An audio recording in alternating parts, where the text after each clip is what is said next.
The human being is nothing more than a common animal, not unlike any other animal present in nature. In the same way that, say, a lion performs work by hunting another animal in the wild for food, the human being applies for a job, works, and finally receives a paycheck, which the human being then uses for food. In other words, the act of going to one's job to receive a paycheck to pay for food and shelter is nothing more than a primitive and animalistic form of self-sustaining behavior, a behavior which, however ornamented it may appear to be, is primal, animalistic. The human being, in behaving in the manner described above, is simply speaking expressing his or her animalistic nature. Of course, in no way do I intend to be insulting towards the human being. To say that the human being is nothing more than a common animal is a fundamental fact of nature. He or she who takes offense at that fact, therefore takes offense at nature itself.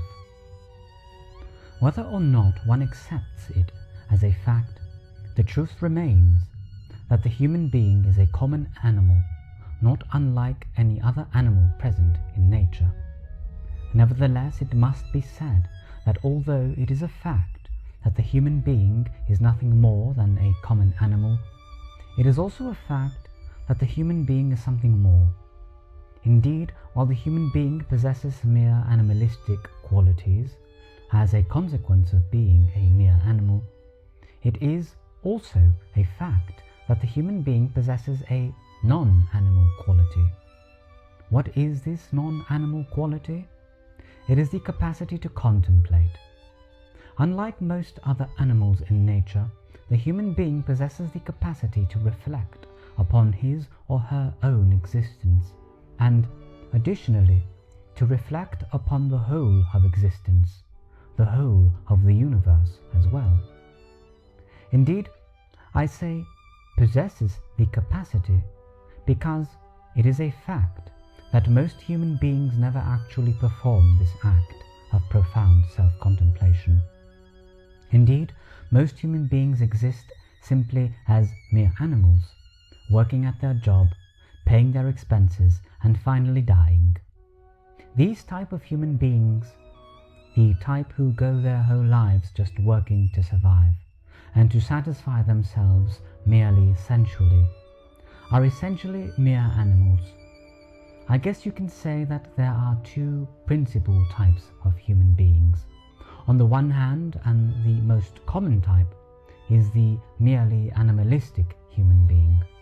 On the other hand, the more rare type is the self-conscious human being.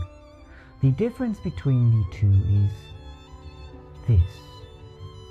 The merely animalistic human being will essentially live his or her life in a state of unconscious zombiehood, simply just endeavoring to survive.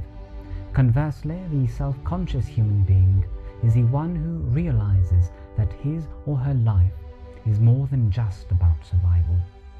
The self-conscious human being realizes that he or she has a higher purpose and thus endeavors to realize that higher purpose. These latter type of human beings are the ones who, in their lifetime, will achieve great success and accomplish great things, or at the very least endeavor to do so. The fact is this, however: each and every single human being on the face of the earth is potentially being the key word, a self-conscious human being. The problem is that we as human beings live in a society that makes mindless zombies of us. That is, we live in an economic system which does everything in its power to ensure that the majority of us remain as merely animalistic and unconscious servants, slaves, mindless machines of labor. Nevertheless, each one of us is potentially self-conscious. Each one of us, in other words, can be more than merely animal? Is life not too short to live as a common beast of burden? Is life not too short to live merely animalistically? You, my dear friend, have a great power deep inside, but if you wish to express that power, you must first cease being a mere animal. Wake up. Realize your potential.